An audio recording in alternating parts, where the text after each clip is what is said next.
헌법은 국가의 설계도입니다. 국가가 어떻게 운영되어야 하는지를 제시하며 그 시작은 제1조에 명확히 드러납니다. 대한민국은 민주공화국이며 모든 권력은 국민으로부터 나옵니다.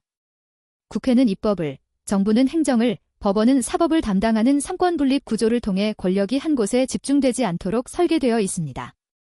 또한 헌법은 모든 법 위에 있는 최상위 법입니다. 다른 어떤 법률도 헌법에 위반될 수 없고 위반될 경우 그 법은 무효가 될 수 있습니다. 헌법은 단지 법률을 정리하는 문서가 아니라 국민의 권리를 선언하는 근본 규범입니다. 헌법은 국민의 기본권을 보장합니다. 인간의 존엄성과 가치를 비롯해 평등권, 표현의 자유, 교육받을 권리 등 다양한 자유와 권리가 명시되어 있으며 이들은 단지 선언적 문구가 아니라 실제로 보호되는 실질적인 권리입니다. 동시에 국민은 국방, 납세, 근로와 같은 헌법상 의무도 함께 지며 권리와 의무는 함께 균형을 이룹니다. 그리고 헌법은 단지 법의 집합이 아니라 역사적 약속이자 국민의 선언입니다. 헌법 전문은 3.1운동의 법통과 4.19 민주이념을 계승한다고 명시하며 과거의 억압과 불의를 극복하고 자유와 민주주의를 지키겠다는 국민 전체의 의지를 담고 있습니다. 헌법은 시대의 흐름에 따라 개정되며 국민과 함께 발전해온 살아있는 문서입니다. 대한민국 헌법은 국가의 정체성과 운영 원리, 국민의 권리, 국가기관의 구조, 그리고 헌법의 수호 절차를 담은 국가의 최고 규범입니다.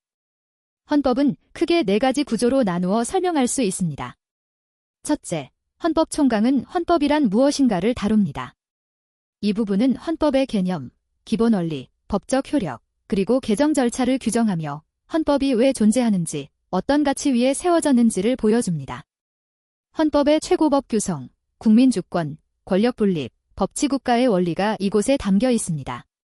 둘째, 기본권론은 국민의 권리를 어떻게 보장할까에 대한 답을 제시합니다.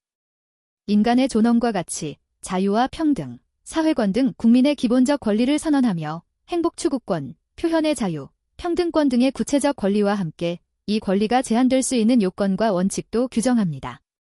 특히 과잉금지 원칙, 국가의 기본 의무 등은 기본권 보호의 기준이 됩니다. 셋째, 통치구조로는 나라를 어떻게 운영할 것인가에 관한 내용입니다. 입법, 행정, 사법의 국가기관이 어떻게 구성되고 어떤 권한을 갖는지를 규정합니다.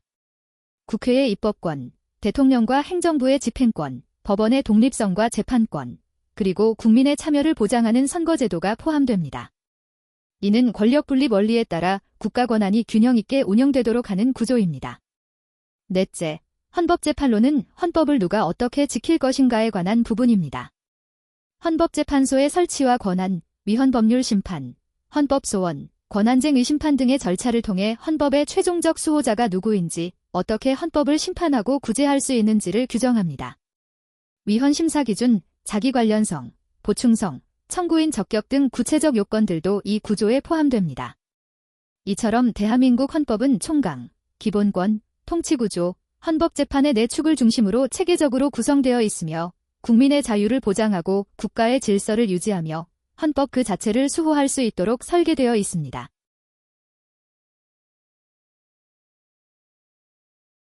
6번 문제입니다.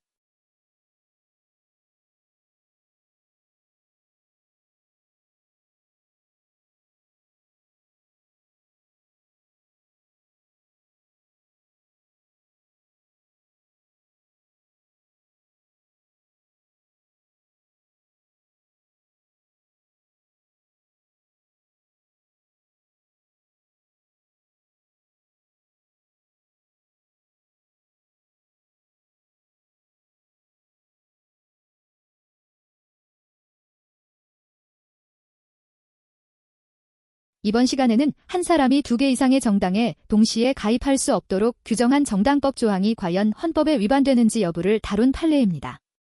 먼저 사건의 개요를 살펴보겠습니다. 청구인 정당은 2020년 중앙선거관리위원회에 등록된 정당이며 청구인은 해당 정당의 당원이자 대표자입니다.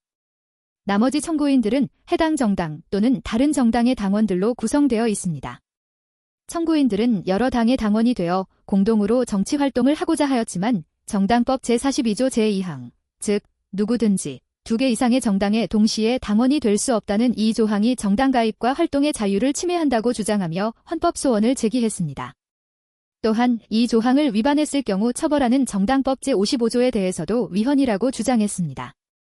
하지만 헌법재판소는 청구인들이 제55조의 위헌성에 대해 구체적으로 주장하지 않았다는 점을 들어 이 조항은 심판 대상에서 제외하였습니다. 따라서 실제로 심판의 대상이 된 조항은 제42조 제2항 하나였습니다. 다음은 적법요건에 대한 판단입니다. 헌법소원은 기본권이 침해된 사실을 안 날로부터 90일 이내 또는 법령 시행일로부터 1년 이내에 제기해야 합니다. 그런데 청구인인 정당 대표자와 해당 정당은 복수 당적 금지 규정으로 인해 권리를 침해받았다는 사실을 2020년 4월 초경에는 이미 알고 있었음에도 2020년 12월 말에 헌법소원을 제기했기 때문에 청구기간 요건을 초과하여 부적법하다고 판단되었고 이에 따라 각하되었습니다. 반면 나머지 청구인들의 청구는 적법요건을 갖추었기 때문에 본안 판단으로 넘어갔습니다.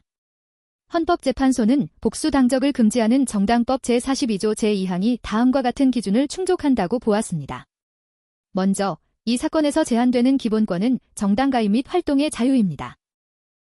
심판 대상 조항은 한 사람이 2개 이상의 정당에 동시에 가입하는 것을 전면 금지하고 있기 때문에 이는 국민이 자유롭게 정당을 선택하고 정치적으로 활동할 수 있는 자유를 제한하는 규정으로 작용합니다.